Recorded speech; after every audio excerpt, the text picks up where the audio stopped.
চীনে শীত মানে শুধু আর ঋতু পরিবর্তন নয়, বরং উৎসব ও পর্যটনের হাতছানি। আর শীত কেন্দ্রিক পর্যটন ঘিরে দেশটির নানা আয়োজনে ভিন্ন মাত্রা যোগ করেছে। এবারের শীতে পর্যটকরা নতুন নতুন অভিজ্ঞতা নিতে ভিড় করছে দেশটির উত্তর ও উত্তর পশ্চিমাঞ্চলে। সেখানে বরফ ও তুষারকে কেন্দ্র করে গড়ে উঠছে সৃজনশীল পর্যটন কেন্দ্র, যা বাড়াচ্ছে স্থানীয় অর্থনীতি ও কর্মসংস্থান। পূর্ব চীনের শাংতং প্রদেশের চিনান শহরের সিউরু মাউন্টেন সিনিক এরিয়ায় শীত এলেই বদলে যায় পুরো দৃশ্যপট। পাহাড়ি ক্যানিয়নের ভেতর প্রাকৃতিকভাবে তৈরি হয় বিশাল বরফ প্রপাত। প্রায় ৩০,০০০ বর্গমিটার এলাকা জুড়ে ঝুলে থাকা বরফের পর্দা আর বরফ শলাকা কাচের মতো ঝকঝক করে, যা পর্যটকদের জন্য তৈরি করেছে এক অনন্য শীতকালীন ল্যান্ডস্কেপ। এবার দর্শনার্থীদের জন্য অভিজ্ঞতা আরও আলাদা করতে পার্ক জুড়ে যুক্ত করা হয়েছে আগুনের উপাদান।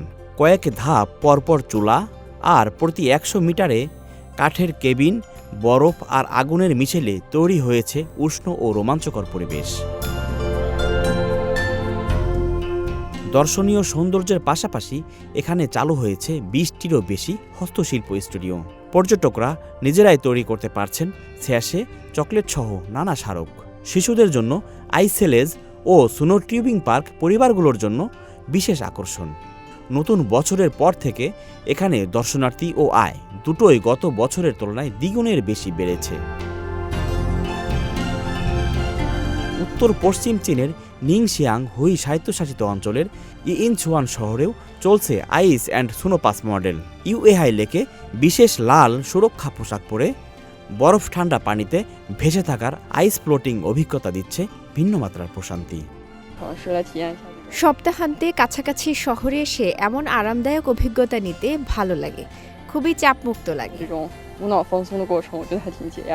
সিংসিয়াংয়ের ওরমোচির পিংসিলিয়াং গ্রামে বরফ পর্যটন বদলে দিয়েছে গ্রামীণ জীবন।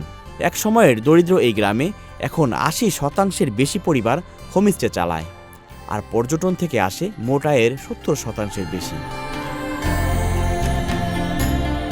এদিকে সাইরাম লেকে শীত মৌসুমে পর্যটকদের আকর্ষণ করছে নতুন করে তৈরি করা নীল বরফের জলপ্রপাত। প্রতিটি জলপ্রপাতের উচ্চতা ১০ মিটার এবং মোট বিস্তৃতি প্রায় ১৫,০০০ বর্গমিটার। নভেম্বর মাস থেকেই কর্তৃপক্ষের কর্মীরা বিশেষ কাঠামো স্থাপন করে পানি ছিটিয়ে এই বরফের জলপ্রপাত তৈরি করেছেন। জমে যাওয়া পানি প্রাকৃতিক ঝর্ণার মতোই স্তরে স্তরে বরফে রূপ নিয়েছে, যা এক ধরনের মনুষ্য সৃষ্টি হলেও প্রাকৃতিক সৌন্দর্য বজায় রেখেছে। শীতের সূর্যালোকে নীল বরফের ঝলমলে আভা লেকের চারপাশে এক অনন্য দৃশ্য তৈরি করেছে। এই ব্যতিক্রমী বরফের জলপ্রপাত দেখতে প্রতিদিনই ভিড় জমাচ্ছেন দেশি বিদেশি পর্যটকরা, যা সাইরাম লেককে শীতকালীন পর্যটনের নতুন আকর্ষণ হিসেবে তুলে ধরছে।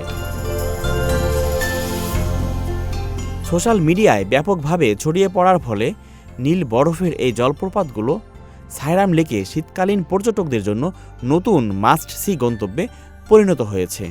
বরফ আর তুষার চীনে এখন শুধু প্রকৃতির উপহার নয়, বরং উদ্ভাবনী পর্যটনের শক্তিশালী চালিকা শক্তি।